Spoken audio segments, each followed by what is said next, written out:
Hi, everyone. I'm Terese Genecco for NightlifeExchange.com, and I'm here with the fabulous Lennie Watts. Hi, Lennie. How are you today? Hey, Terese. I'm great. How are you? I'm good, too. So we're here to talk about, primarily, your brand new show opening up at the Metropolitan Room on June 6th. Can you tell us a little bit about it? Well, the title is Bloody Lennie Watts. Does that tell you enough, or do you need to hear more? I would like a little more explanation, because right now I'm just a little frightened. Oh well, no, don't be frightened. There's no actual blood. Well, I can't guarantee that. There could be. It's just it's kind of a personal show. Like the last show I did was a Barry Manilow thing, which was kind of fun and fluffy, and this is a little more. My tagline for the thing is "Life's a bitch," and then you sing about it. So it's I deal with faith and religion and addictions and. Relationships and family and all that kind of stuff. It sounds kind of serious for you. It is. There's certainly some, I'm talking in it, so, who knows what'll come out as far as that goes. But, yeah, I mean, there's some heavier subjects on it, so. All right. Well, do you plan what you say in between the songs? Oh, absolutely. Yeah. Well, not word for word, but I have everything. I know exactly what I'm doing. I tried that a long time ago because I thought that I was so good at just being off the cuff, and it does not work for me. I got stuck in a situation, and I was just like, So I always give myself some bullet points, and I know where I'm going. Then whatever happens, through the patter is, kind of what happens each time is a little different. Nice. Now, you're also known in the MAC world, the Manhattan Association of Cabarets and Clubs, not only as our president, but also as a go-to director. You direct the MAC Awards for the last couple of years, at least. You have been in charge of that. And I know I've seen a lot of other cabaret shows in New York City that you personally have directed. What do you do as a performer? Do you have a director of your own, or do you direct yourself? How do you handle that? Well, absolutely, I have a director. Well, I have somebody that comes in at the end. I work with Christine Zbornik. I've been working with her. She actually directed my very first cabaret show in 1980-something.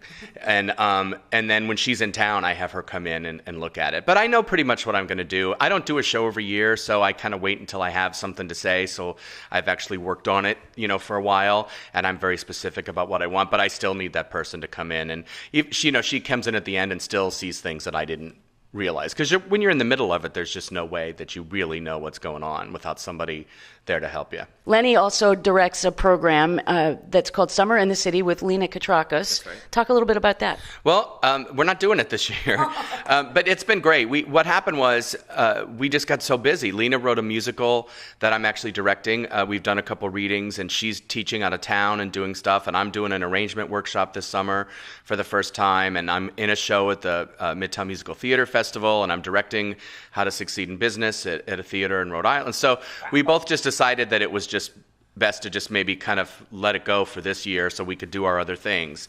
But yeah, it's been great. We've done it for like 10 years, and a lot of people have come in and out of that. So it's a really great workshop, very intense. Well, you did it. You were in one of our first ones, actually. It actually was an amazing immersion in New York City cabaret, especially for someone who came from out of town and had no experience. But it also, there were a lot of people from New York in it.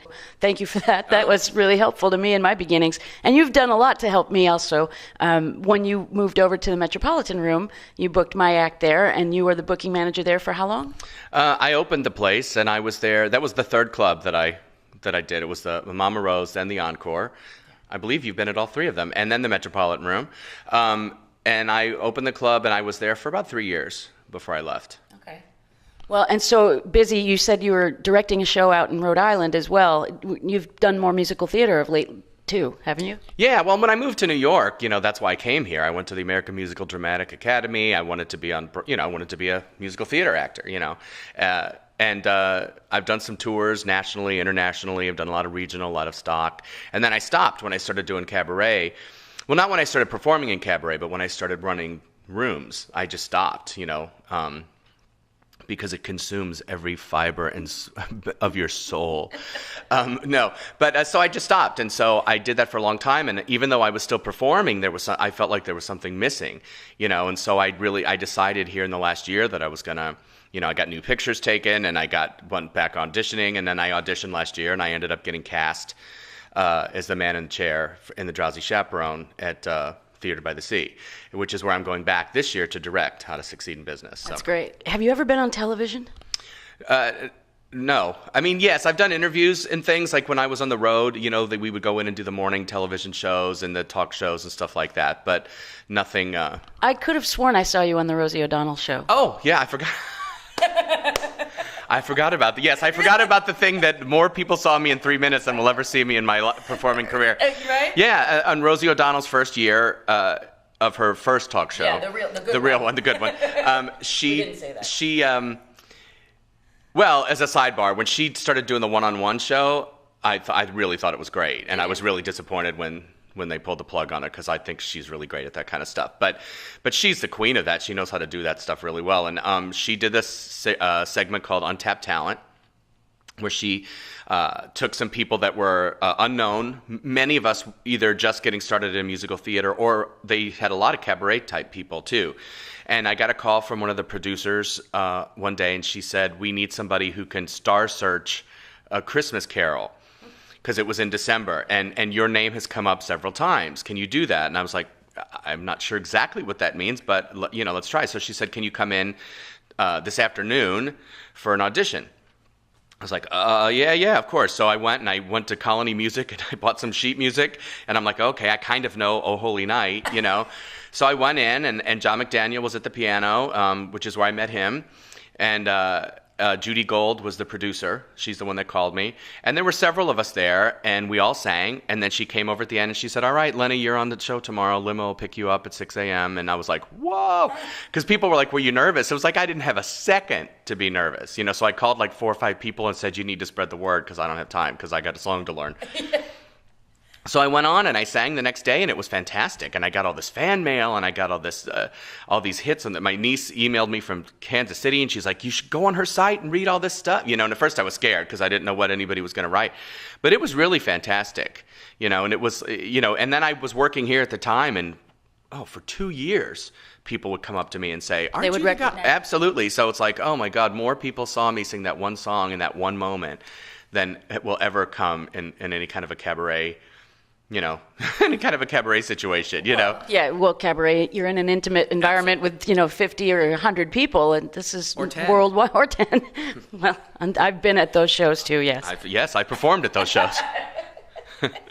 It happens. So your 3 minutes of fame, does that get you anything? It got me 3 minutes. Okay. No, you know what? It's a great thing to have. And, people, you remembered it. And believe me, it was great for my mom and dad. They loved it. When they would call me, my dad would say, "Oh, we watched your girlfriend on TV today." Like, in their mind, Rosie and I were hanging out and going out to dinner. So it worked for them, and it was great. Yeah. Great. Well, we're all looking forward to your new show, Bloody Lennie Watts. It is at the Metropolitan Room starting on June 6th. And when else does it run? It's June 6th, June 13th, June 17th, and June 27th at 7 o'clock. All right. If you haven't seen a Lennie Watts show, you have to see this.